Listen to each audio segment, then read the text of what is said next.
Oh, hi. Sorry I didn't see you there. My name's Brad J, and I'm from... Hi, I'm Brad J, and when I was younger, I used to play a lot of RPGs. I mean, every weekend we'd be in someone's basement or attic or wherever, and we'd be playing RPGs all throughout high school. We played anything, mostly Dungeons & Dragons, but we'd play World of Darkness, Deadlands, Rifts, whatever. If there was a cool universe, then we'd want to play in it. So we'd just buy the books and learn the world and play in it. But there's one game we never played. One game we all thought was ridiculous and stupid. GURPS, the generic universal role-playing system. I mean, generic universal role-playing system? How much more boring could you get? I mean, yeah, oh, it's a universal system where you can just plug whatever you want into it. And then you can just play in that world. Like, ooh, I can use my imagination to make up a world. Why do I need to do that when, if I want to play in a world, I don't know, where there's a bunch of anthropomorphic swine wandering around a, nuclear destroyed America, I can always just, buy the source book for post-apocalyptic porkers and then just, spend, I don't know, $50 on a core book, $50 more on a couple supplements, spend a month reading it and, then we're ready to go. Now that I say that, GURPS as an adult doesn't seem that bad.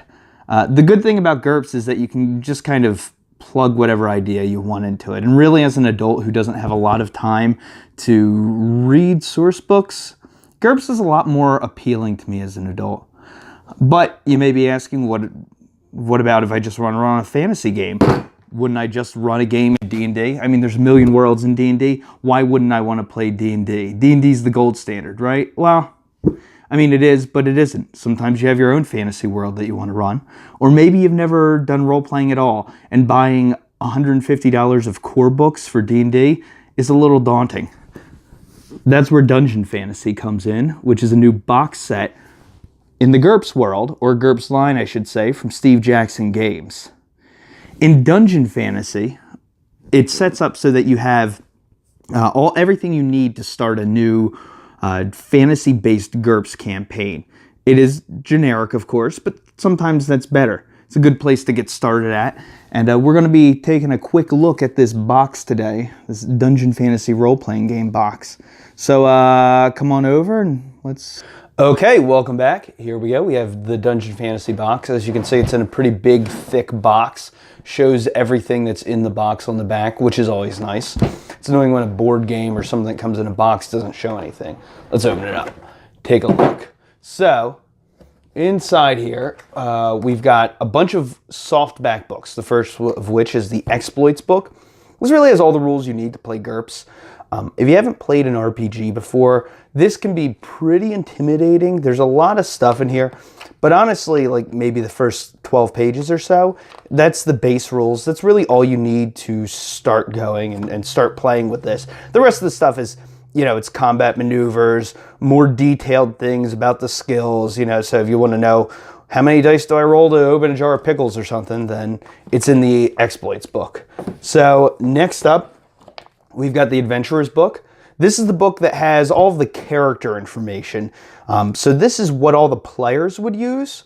Now, there's a lot in here, but it breaks it down in a way so that you have different templates up front. So if you want to be a holy warrior, it'll say you pick a few things from this chart, spend so many points, and then spend so many points from this chart and this chart. So really it kind of compartmentalizes it in a way that makes it pretty easy. And then the rest of this is just skills and abilities. GURPS uses a point-based system where you just spend points to buy things. And in the normal GURPS game, usually what you can buy and what skills you can buy are determined by your games master. This kind of limits it, obviously, to fantasy-type skills, but you can easily combine this with other GURPS supplements. So next up, we have the spell book. Now, this has all the spells, so if you play a wizard or a priest or a druid or something like that, this shows you what all the spells do. You can pick your spells from here. It's pretty useful that this is in a separate sort of book, because a lot of times when you're playing an RPG, you'll have multiple people trying to use the book to look up rules at the same time, and if you only have one copy of a book, that's a pain. But now, the monk can look up a combat skill in the Adventurer's book, while the wizard looks up a spell in here. Next, we have the monster guide. So the monster book has all the monsters, has stats for, all sorts of various monsters that you'll play, or not that you'll play, but you'll fight. So, if you want to fight a gladiator ape, then you can fight that guy. Or, I don't know, if you want to fight that big spider. Literally, it says big spider. That's the monster book. Then the last book in here is the I Smell a Rat dungeon. This is an adventure. It's, it'll get you started. If you've never run a game, this is actually pretty nice. Even if you have run a game, it's a good way to just jump in and get everyone going. If you're new to role-playing games, then this tells you at the end how to keep things going, and it's a really good start. I really like this edition. It's great. If you buy a bunch of core books for something like Dungeons & Dragons, then you don't really have that starting adventure. Ooh. Next up, we have this wonderful cardboard tube that you can use as like a telescope. So, that's a nice addition. Then we've got some maps. These maps are used with the I Smell a Rat adventure. You don't really need maps in a role-playing game, but, they can help. And these are nice looking, pretty big maps. As you can see, I'm not going to spread them all out because, they wouldn't really look that good on camera. But, yeah, you can see, you got some maps.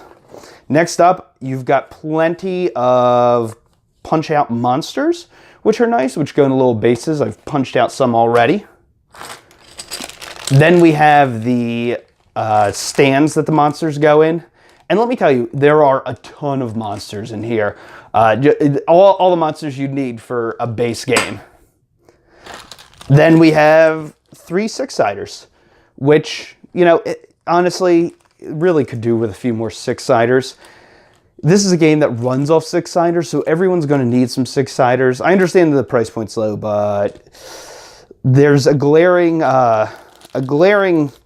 inclusion missing, which is more die and character sheets, which really wouldn't cost a lot, but I'm nitpicking. Anyway, that's what's in the box. Let's go to final thoughts. So, final thoughts on Dungeon Fantasy. There is a lot of content in here. You get way more content in here than you would for the same price with any other RPG. If you start D&D, you're going to need to buy a Dungeon Master Guide, a Player's Guide, and a Monster Manual minimum. And that's going to cost you like $150, maybe $120 if you get the stuff on sale. And really, you get so much content in this. You get everything you need to start playing. And while the books here aren't as filled with information as the regular GURPS core books, they're much cheaper. They're all soft cover, I know, but that's fine for the price point and the amount of stuff you get. It's a great deal. Now, I only have a few complaints. So the first complaint is that I'm still wearing this stupid mask. The second complaint I have is that there's no character sheets in here. Why aren't there character sheets? That's really confounding to me because there's no reason that there can't be character sheets. Very cheap to print up some sheets on a piece of paper. Just some one-sheet character pages so you can start playing. All you need is pencils.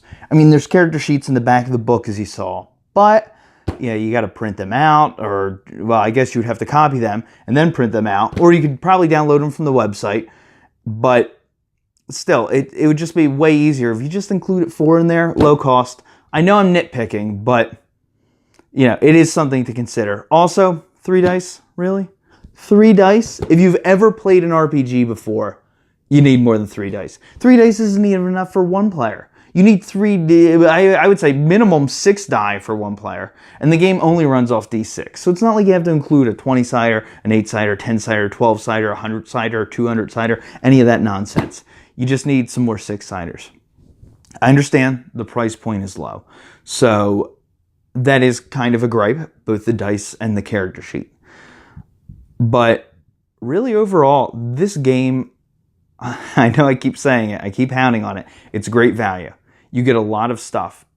It's good for new players. You can jump right in and get started. And if you've already played some other games, but you're interested in GURPS, this is a great introduction to the GURPS world and the GURPS system. All this stuff is compatible with other GURPS books. This stuff is pretty much the same information that's in the GURPS books. It's just framed in a fantasy setting. So what kind of rating do I give this game? I would say this gets a buy it now if you're the least bit interested in role-playing games. You cannot beat the value here, and I just think it's fantastic.